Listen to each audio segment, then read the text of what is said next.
Good morning, everybody. Today is Monday, February 16th, 2026, and it is somewhere around 8:45 a.m., probably 8:50. Okay, so this is my second video for today, and it is about moving part of your credit limit on one of your Chase credit cards to the other. Okay, so I am going to go ahead and set up my laptop, and I will be right back. I'll show you the steps on how to do it. I just found out that you can do this. I would say probably about a couple of days ago. Apparently they started this last June. So now you don't have to call in if you don't want to. Okay, so I am new to this, so kind of bear with me. I'm not new to actually going through the process. I'm just new to doing this myself. And I'm not going to complete it because I have already asked them to do that over the phone. All right, you guys, let's take a look and see what are the steps to moving your credit from one card to the other.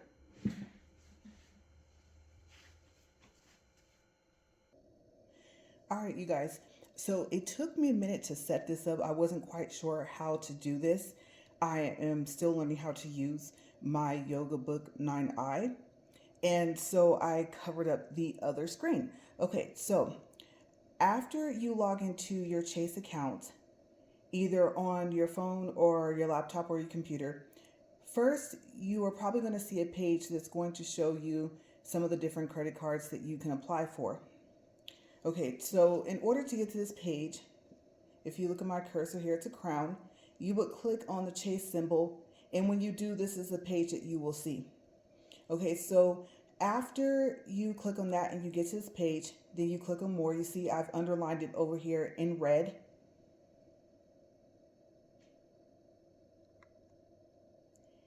And then when you click on more, it will take you to this page. You click on Move Credit Line.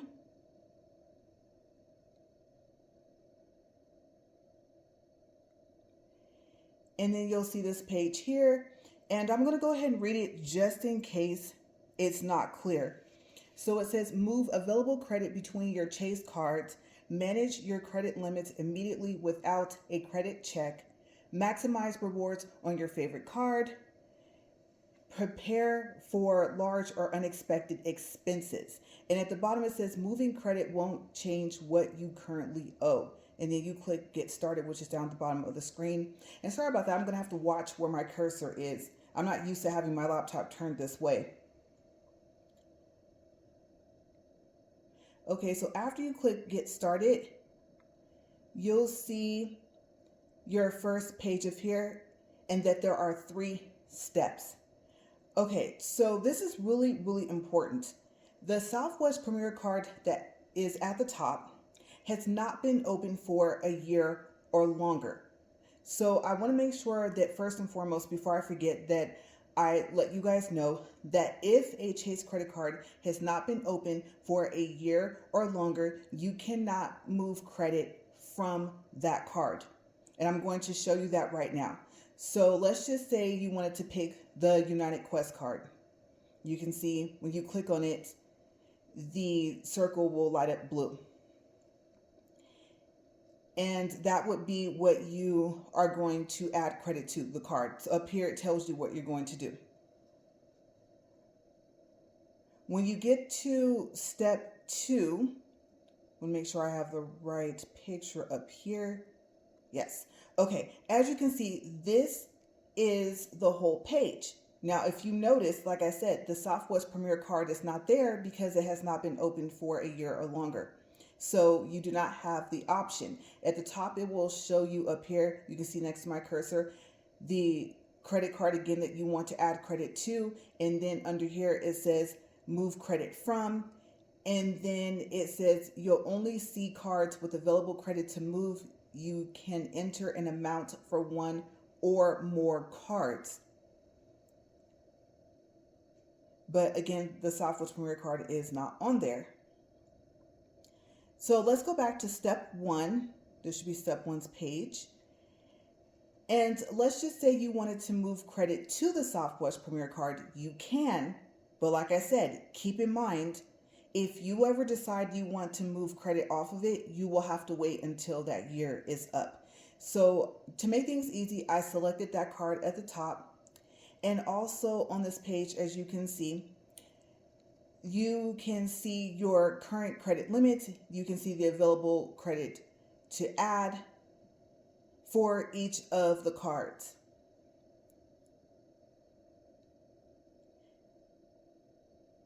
The next one, let's see, let's make sure. Is that the one we're on? Let's look. Okay. Now, you're back in step 2. And again, it will show you at the top the card that you are adding credit to. Then it says move credit from. And I chose the Freedom Unlimited card. It shows the current credit limit is $19,000 and it says available to move $18,400. And then it asks you how much do you want to move, and I just put in a random number just to see what would happen. So I put $5,000, so it shows right down here at the bottom $5,000, and then it will take you to step 3.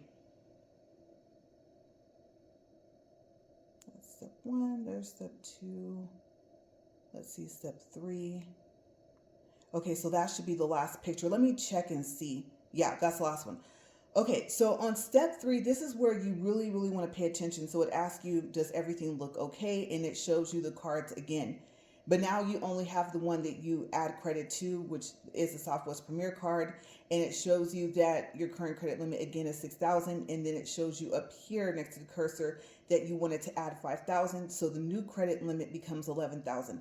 And then down here on the Freedom Unlimited card, if your credit limit was $19,000, then if you wanted to move $5,000, your new credit limit would be $14,000. Okay, and then like it said on that first, I think it was of the 2 or 3 pages, it is instant. So once you make this change, you will be able to go in and to move the credit. Okay, so let me go ahead and just get everything set back up for me to just sit and talk to you guys for a couple of seconds, and then we'll be done with our video.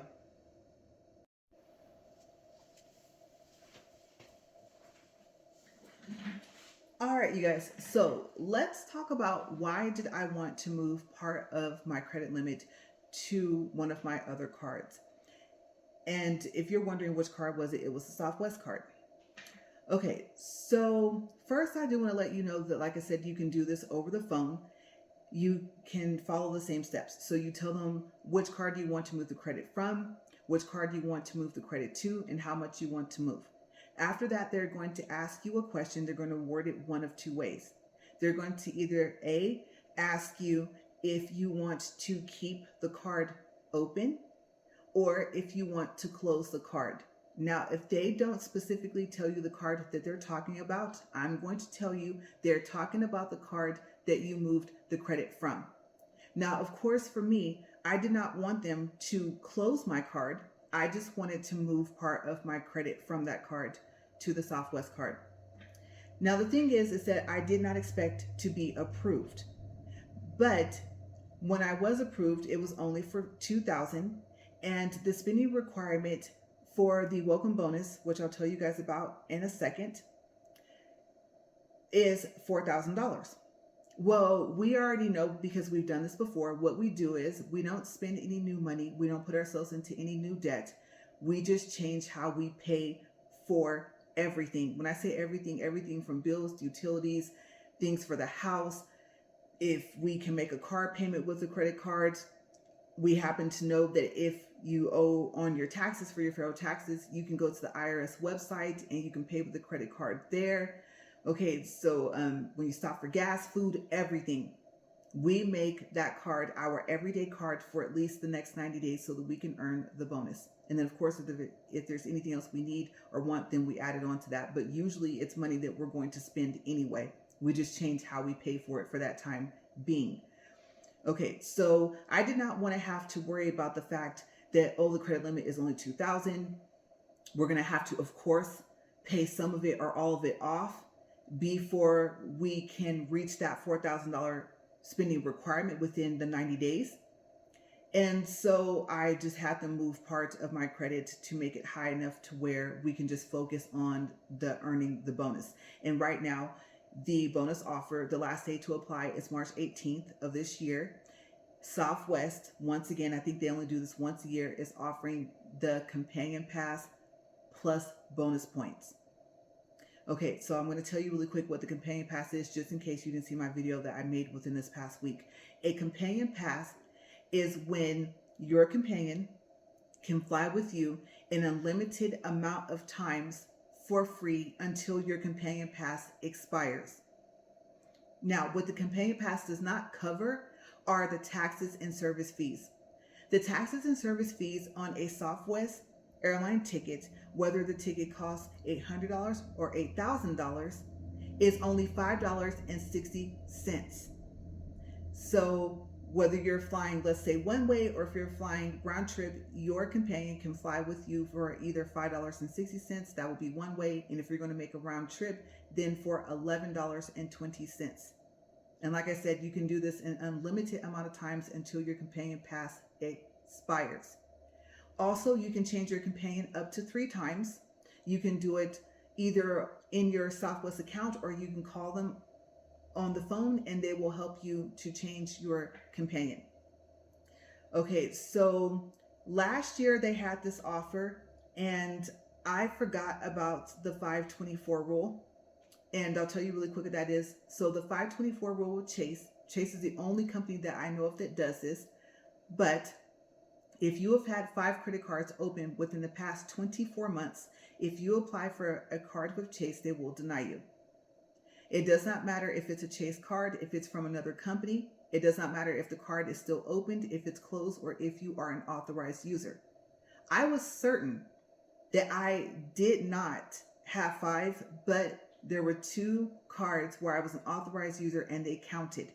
So I had to ask my husband to call that credit card company, those 2, and remove me from being an authorized user, because I'll be honest with you, I didn't know he did it until after he did it. And then I also filed a dispute with Experian. That is the credit report that Chase pulls when you apply for one of their credit cards. And I asked them to remove the cards off of my credit report because I'm an authorized user and the card is not mine.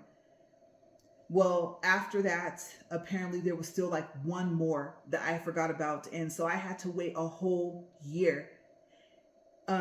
You guys, I am excited to be able to earn the companion pass. And then also, don't quote me on this, but call them and ask them if I explained this correctly. So let's say you have the companion pass that they're offering right now with the welcome bonus. It ends February 28th of 2027. To my understanding, if you earn the 135,000 points within a year, let's say this year, that date is supposed to extend out to December 31st of 2027. Now I know what you're thinking. There are bonus points they're offering right now, depending on which one of the 3 cards you apply for, if you get approved, is either 20,000, 30,000, or 40,000. Even if you can use the 10,000 companion pass points boost, they're not points you can use, but they count on your companion pass tracker to help boost you closer to that number. If you, let's say, pick the card and it's 30,000 bonus points, well, the 10,000, if you can even get it, if you don't have to wait for a year to go by for your first annual anniversary, that's only 40,000. So how would you get to 135,000? Well, there are other things. Number 1, if you apply for a business card, because you can have 1 personal card with Southwest and 1 business card, and you get approved, just make those 2 cards your everyday cards for the next 90 days and try to reach the spending bonus. One of the business cards, I think, has an 80,000 point offer, and the other one has a 60,000. Okay, so that's one way to do it. Okay, you would add the 80 to the 40, and right now I can't even think right now. It's like, what was that, 120? But yeah, you see what I'm saying? And then your purchases. Keep in mind your purchases, whether it's during the 90 days of trying to meet the spending requirement or even after the 90 days, all of your purchases you make with that credit card count. Okay? And then also refer a friend. You can refer a friend and they can pick which card they want to choose. Southwest has 5 cards with Chase. I don't know why they would pick one of the cards that doesn't have a companion pass offer, but it's left up to them. Or maybe they might pick 2 of the 5. If they pick 2 of the 5, you can send them a referral link, and if they get approved, it will be 20,000 for if they get approved for the personal. Then you get another 20,000 if they get approved for the business. card. Okay, that's another way. You can earn up to 100,000 referral points a year. And then the first year, it won't matter because you won't get your annual anniversary points until it's been a year, but those points do count. Okay, so now you can see where it's a little bit more reachable to reach the 135,000 points than you would think. Okay, so if we do, and if they extend out the companion pass, we have not earned it yet. Okay, this all just happened within the past week. I will let you guys know if it extended the date out to December 31st of next year. But if not, if we don't reach that amount of points, I'm just happy with having the companion pass until February 28th of next year, because now I can just make my husband a companion, and we're going to start off with the 30,000 points. I don't have a lot of Southwest points right now. And so at least we can get his ticket for the $11.20. Okay, $5.60. I am not going to complain to spend that on an airline ticket. And then also now, because I have a Southwest card as well, whether we book our flights with his card or my card, then we each get one check bag free. So it's you and up to 8 people. Okay, so your companion will receive that as well. Now, I do want to tell you really quick before I forget. If you purchase a ticket and it offers 2 free check bags with Southwest, your companion's ticket is going to be the exact same ticket as yours. Okay, because you booked the flight first, and then you, let's say if you haven't added the companion, go ahead and add the companion and then add them to your itinerary. So here's what I would do. Here's what I plan on doing. I plan on, as soon as it says I have the companion pass, adding my husband in. And if I can't figure out how to do that, either I can ask him if he can help me, if he knows. If not, I'm going to call them and ask them to put him on there and make sure that they spell his name correctly. And then that way, when we do book a flight later on this year, then I can book the flight and then add him to the itinerary because he'll already be listed as my companion. That's the way I plan on doing it. Okay, I think that's the easiest thing to do. Okay, so yes, I am super excited. If you guys earned your companion pass, happy travels. I love saving money, so if you're like me and you like to look for discounts, then this is a perfect way to take some trips, maybe some unplanned ones. You never know. All right. I'm trying to think if I'm forgetting anything else. Oh, you can only change your companion up to 3 times. I think I mentioned that. So if you want to put it back to the first person, just make sure you haven't changed the companion 3 times, because after the 3rd time, you cannot change it. Okay. And then the other thing is, I was talking about the check bags. I told you guys about that. So I think that's it. But you guys, I hope this really helps. I'm still learning about my credit, and as you guys know, I just share whatever information I've learned. A lot of it's just from experience, and I'm still working on our credit. You know, if you're working on your credit, it is a everyday process, a monthly process. It does not end because they have 30 days to report, right? So your credit score can fluctuate. So I pay attention to when do the companies report, and then I just go from there. But you guys, I hope you guys have a wonderful day. Stay safe. And as always, thank you for watching Upfront and Honest Reviews. Bye.